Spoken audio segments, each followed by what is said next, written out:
তা যাচ্ছ কোথায়?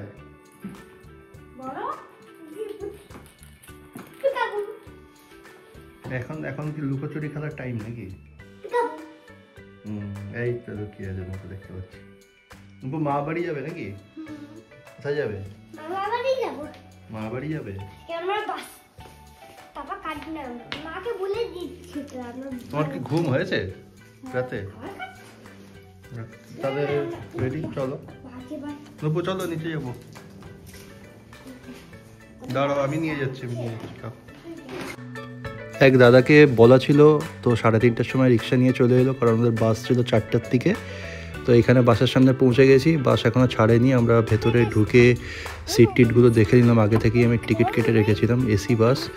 তো ঘুমিয়ে ঘুমিয়ে যাওয়া যাবে, 3 ঘন্টা তো লাগবে না, 4 ঘন্টার মতন টাইম লাগবে। এই যে ভেতরে লাইট ফাইট জ্বলছে, ভালো অ্যাম্বিয়েন্স। আস্তে আস্তে বাস পুরো ভর্তি হয়ে যাবে। আপাতত তো স্ট্যান্ড থেকে ছাড়ছে বলে একদম খালি।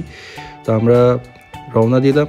মোটামুটি ঘুম থেকে উঠে যখন দেখলাম কোলাঘাট ব্রিজ ক্রস করছে, এটা হচ্ছে কোলাঘাট নদী। বেশ সুন্দর সকাল হয়েছে, বেশ চারদিকটা হালকা কুয়াশা কুয়াশা আছে।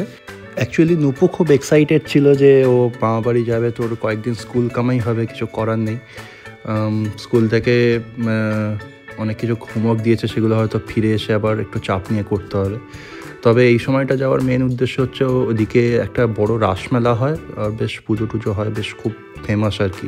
প্রত্যেক বছরই আমরা এই রাসমেলার সময় যাওয়ার চেষ্টা করি বা অ্যাটেন্ড করার চেষ্টা করি, কারণ অতসীর ফ্যামিলির নানা আত্মীয়রা সবাই আসে একসঙ্গে জড়ো হয়ে, বেশ ভালো একটা ফ্যামিলি গ্যাদারিং হয়, এটা জমজমাট ব্যাপার হয়। তো সেই জন্যই যাওয়া। অবশেষে 8:30টার দিকে আমরা পৌঁছে গেলাম একদম নুপুর মামাবাড়ি। এই যে এখানে দোতলা মাটির পুরো একদম মেঝে, আর এই বাইরেটা কি সুন্দর দেখো। ঠান্ডা এখনও ঠিকঠাকভাবে পড়েনি, হালকা হালকা ঠান্ডা, সকালের দিকটা বেশ আমেজ লাগে। আমরা হালকা ঘুম দিয়ে এসেছি বলে এখন বেশ ফ্রেশ লাগছে, কিন্তু বাইরেটা বেশ ভালো, সুন্দর পরিষ্কার আকাশ, বেশ ভালো রোদ এসছে, আর বাইরে এতটা সবুজ, বেশ কলা বাগান দেখতে পাচ্ছি। সবসময় আমি জানলাটা খুলে, প্রথমে এসেই জানলাটা খুলে আমি বাইরের দৃশ্যগুলো দেখি, খুব ভালো লাগে আর কি। ভেতরটাও বেশ সুন্দর ঠান্ডা, যেহেতু মাটির মেঝে, সেই জন্য বেশ ঠান্ডা আর কি। তো বাইরেটা এইখানে দেখো, ছোটো নুপু এসেই দুষ্টুমি শুরু করে দিয়েছে। এই বাইরে একটা তুলসী মঞ্চ আছে, আর এই গাছটা এখন অনেক বড় হয়ে গেছে। এটা একটা ফুলের গাছ, খুব সুন্দর গন্ধ হয়। আর অ্যাকচুয়ালি এই যখন বৃষ্টি হয় তখন এই গাছটায় প্রচুর ফুল আসে। ছোটো নুপুর দুষ্টুমিটা দেখো শুধু।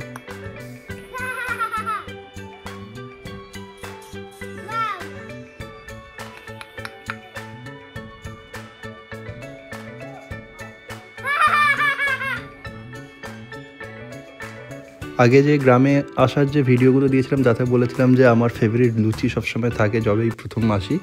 তো সকালের ব্রেকফাস্টটা এবারেও লুচি হয়েছে, ঘুগনি হয়েছে, আর মিষ্টি তো আছেই। প্লাস এই যে আইটেমটা হয়েছিল পেঁয়াজি ধনেপাতা দিয়ে, এটা একদম মুখে লেগেই আছে আর কি। খুব সুন্দর হয়েছিল, খুব টেস্টি হয়েছিল। আমি প্রায় 70% আমি একাই খেয়ে নিয়েছি।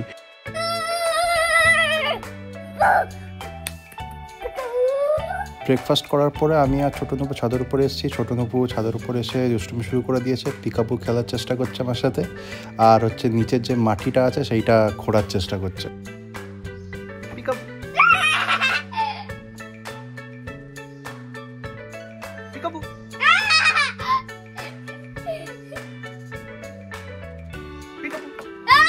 দুপুরে খাওয়া দাওয়া করার পরে ভালো করে ঘুম দিলাম, কারণ বেশ জার্নি করে এসে একটু ক্লান্ত লাগছিল। তারপরে বিকেলবেলায় সেই সপেদা গাছ দেখছি, বেশ ছোটো ছোটো সপেদা হয়েছে। এই সপেদা গাছটা তো 12 মাসই সপেদা হয়, এটা প্রচুর সপেদা হয়, আর শুধু পাখি খায়। প্লাস এখানে দেখছি যে একটা বড় কারি পাতার গাছ হয়েছে, এটা আগে ছোট ছিল, এখন মোটামুটি বেশ এক মানুষ উঁচু বড় হয়ে গেছে। কারি পাতার পাশে দেখছি যে পাতিলেবুর গাছ, এখানে অনেকগুলো পাতিলেবুর গাছ সবসময়ই হয়। আচ্ছা, এইগুলোর ছালটা খুব পাতলা হয়, চোখলাটা, আর প্রচুর রস থাকে।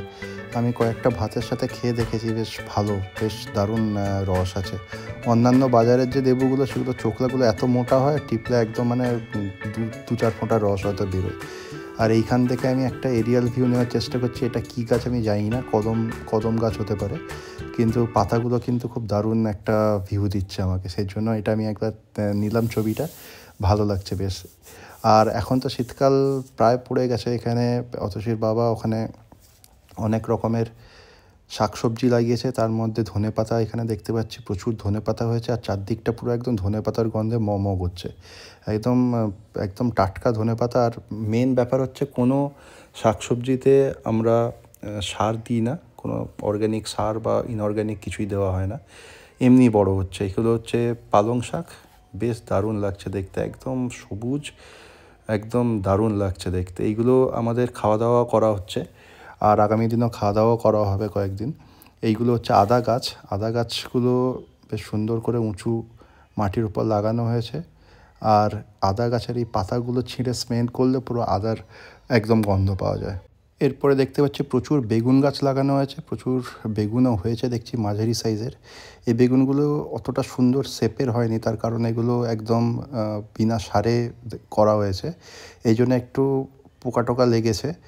কিন্তু যেহেতু বেগুন গাছে প্রচুর ঔষধ আর সার দেওয়া হয়, ইনসেকটিসাইডস দেওয়া হয়, পেস্টিসাইডস দেওয়া হয়, এখানে কিন্তু একদমই কিছুই ব্যবহার করা হয়নি, একদম ফ্রেশ বেগুন। এগুলো যেহেতু বাড়িতে খাওয়া হবে সেজন্য কোনো ওষুধ দেওয়া হয়নি। এখানে দেখছো যে গোল বেগুন আর লম্বা বেগুন দু ধরনেরই দেওয়া হয়েছে। নুপু এখন এই গাছগুলো দেখেনি, নাহলে ও ছিঁড়ে দেবে। এইখানে দেখছি যে কুমড়ো গাছ আর হচ্ছে লাউ গাছ দুটোই একসাথে লাগানো হয়েছে। এই ফুলটা হচ্ছে কুমড়ো ফুল, এর পাতাগুলো বেশ চওড়া চওড়া হয়, লাউ পাতা একটু নরম ধরনের হয়। এখানে পুকুরের সাইডে মাচা করে দেওয়া হয়েছে, আর এই মাচার ওপরে কুমড়ো গাছটা পুরো সুন্দর করে হয়েছে। বেশ আমি দেখলাম অনেকগুলো কুমড়োর ফুল এসছে, প্লাস ছোটো ছোটো কুমড়ো হয়েছে, লাউ গাছও হয়েছে। এই যে ছোটো ছোটো পাতাগুলো হচ্ছে লাউ গাছের পাতা, এগুলো খুব নরম। লাউ পাতাও অনেকে কেটে তরকারি করে খাওয়া হয়। লাউ এখনও হয়নি বড়, কুমড়ো এখনও বড় হয়নি। এই পুকুরটার সাইডেই এই যে মাটি ফেলে নানা রকমের শাকসবজি লাগানো হয়েছে। একটা আম গাছ দেখছো জলের উপরে পড়ে আছে। আর এই পুকুরটা প্রচণ্ড গভীর আর প্রচুর জল হয়ে গেছে এখন। পুকুরটায় মাছ প্রচুর আছে, কিন্তু মাছ ধরা যায় না, তার কারণ পুকুরটা এতটা গভীর, মাছ জালের মধ্যে ধরা পড়ে না। তাও আমরা এসছি, হয়তো মাছ টাছ ধরা হতে পারে, এখন আমি ঠিক জানি না।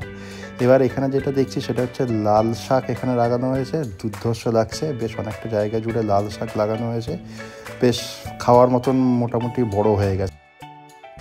এটা দেখো, এটা কি জিনিস তোমার হাতে? এটা শাপলা। কে এনে দিয়েছে? মামা। ও ভাগ্যে দাদা। এটা অনেক দামি না নুপু? শাপলাটা অনেক দামি না? শাপলাটা অনেক দামি। ভাঙবে না? তুমি ভাঙবে না। ভাঙলে কিন্তু পেটাবো। একটা কালার করো, আগে ছবিটা আঁকি। একটা বাদুড় আঁকো দেখি।